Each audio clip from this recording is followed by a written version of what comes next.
आपको 5 से 7 साल के लिए निवेश करना है, फिर उसी निवेश से एसडब्ल्यूपी करनी है। आपके पास ऑप्शन क्या है? 2 ऑप्शन है। एक प्योर इक्विटी फंड में निवेश कीजिए और फिर एसडब्ल्यूपी के लिए 7 साल के बाद जो कॉर्पस जमा हुआ है उसे किसी कम रिस्क की फंड में स्विच कर दीजिए या शिफ्ट कर दीजिए, फिर वहाँ से एसडब्ल्यूपी कीजिए। इसमें रोचा क्या है? कैपिटल गेन्स टैक्स का। दूसरा ऑप्शन क्या है कि आप हाइब्रिड कैटेगरी में अग्रेसिव हाइब्रिड, बैलेंस एडवांटेज या मल्टी एसेट में से किसी एक को चुनें और उसमें निवेश कीजिए और 7 साल के बाद वहीं से एसडब्ल्यूपी कर लीजिए। लेकिन तीनों में बेस्ट ऑप्शन क्या है, पूछा है आर.के. त्रिपाठी जी ने। For moderate risk and time horizon 5 to 7 years out of balance advantage fund, aggressive hybrid and multi asset allocation fund, which one will be suitable for senior citizens, suitable for SWP also in future।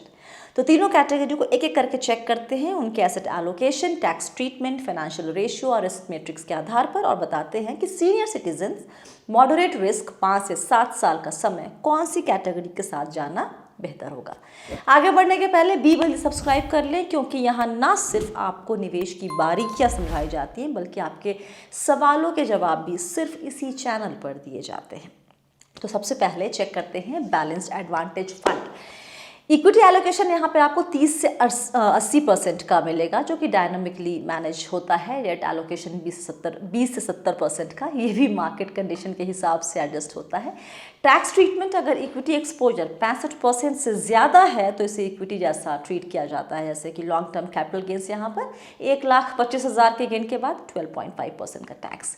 SWP के लिहाज से अच्छा है, क्योंकि fund अपने dynamic asset allocation की वजह से वोलेटिलिटी को कंट्रोल करता है। रिटर्न 5 साल का रिटर्न रेंज देखिएगा तो 6 से 20%। प्रोस क्या है? मार्केट कंडीशंस के हिसाब से एक्टिवली एसेट मिक्स एडजस्ट करता है। अग्रेसिव हाइब्रिड की तुलना में कम वोलेटिलिटी आपको यहाँ देखने को मिलेगी। कॉन्स क्या है? अगर स्ट्रॉन्ग बुल रन हुआ तो यहाँ रिटर्न थोड़े कम आपको देख सकते हैं, क्योंकि यहाँ डेट एलोकेशन भी होता है। टैक्स एफिशिएंसी इक्विटी एक्सपोजर पर डिपेंड करती है, इस बात को ख्याल रखिएगा। नेक्स्ट है aggressive hybrid fund.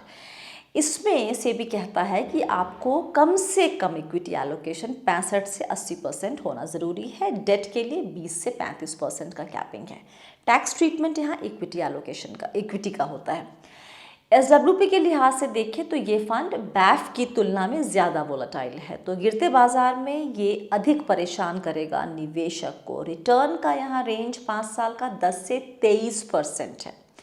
Pros, higher return definitely, अधिक इक्विटी एक्सपोजर है तो 5 से 7 साल में आपको अच्छा रिटर्न यहाँ देखने को मिल सकता है, और लॉन्ग टर्म वेल्थ क्रिएशन के लिए एक अच्छा ऑप्शन है। साथ ही इक्विटी टैक्सेशन के बेनिफिट्स यहाँ पर अवेलेबल हैं। कॉन्स, हाई वोलेटिलिटी के कारण एसडब्ल्यूपी की स्टेबिलिटी पर असर पड़ सकता है। अगर विथड्रॉल 1 से 2 साल में ही करना हो तो ये ऑप्शन बहुत सूटेबल नहीं माना जाएगा। Next is multi asset allocation fund. यहाँ पर आपको एसेट एलोकेशन जो होता है 2 या 3, कम से कम 3 एसेट क्लास में होता है। Equity, debt, gold, commodities, other assets.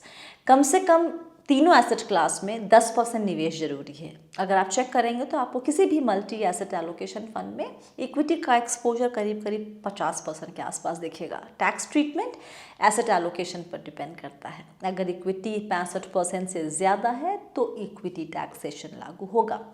SWP के लिए अच्छी है, क्योंकि देखिए यहाँ पे इक्विटी और डेट के बीच में ना निगेटिव टू लो कोरिलेशन होता है, और डेट और गोल्ड के बीच लो टू मॉडरेट कोरिलेशन होता है। तो ये कैटेगरी अलग अलग मार्केट साइकिल में भी स्टेबल रहने की इसमें क्षमता है, compare to BAF and aggressive hybrid. Return का जो रेंज है इम्प्रेसिव है, 9 to 27%। Pros, multiple asset classes में डाइवर्सिफिकेशन से ओवरऑल रिस्क कम होता है। गोल्ड और डेट एलोकेशन मार्केट डाउनटर्न में आपकी मदद करेगा। उन इन्वेस्टर्स के लिए उपयुक्त है जो कि स्टेबिलिटी और डाइवर्सिफिकेशन प्रेफर करते हैं। कॉन्स, रिटर्न हालांकि रेंज सही है, लेकिन ये अग्रेसिव हाइब्रिड फंड की तुलना में शायद वहाँ पर आपको कम रिटर्न दिखे। डायनेमिक एसेट एलोकेशन उतना फ्लेक्सिबल नहीं है जितना कि बैफ में, क्योंकि यहाँ मैंडेटरी है 10% मिनिमम एलोकेशन होना ही है 3 एसेट क्लास में। कुछ फाइनेंशियल रेशियो और रिस्क मैट्रिक पर भी तीनों को चेक कर लेते हैं। अल्फा जनरेट करने का पोटेंशियल सबसे अधिक दिख रहा है अग्रेसिव हाइब्रिड में। बीटा सबसे कम है बैलेंस एडवांटेज का। बीटा ये बताता है कि कोई स्टॉक या म्यूचुअल फंड मार्केट के मुकाबले कितना वोलेटाइल है।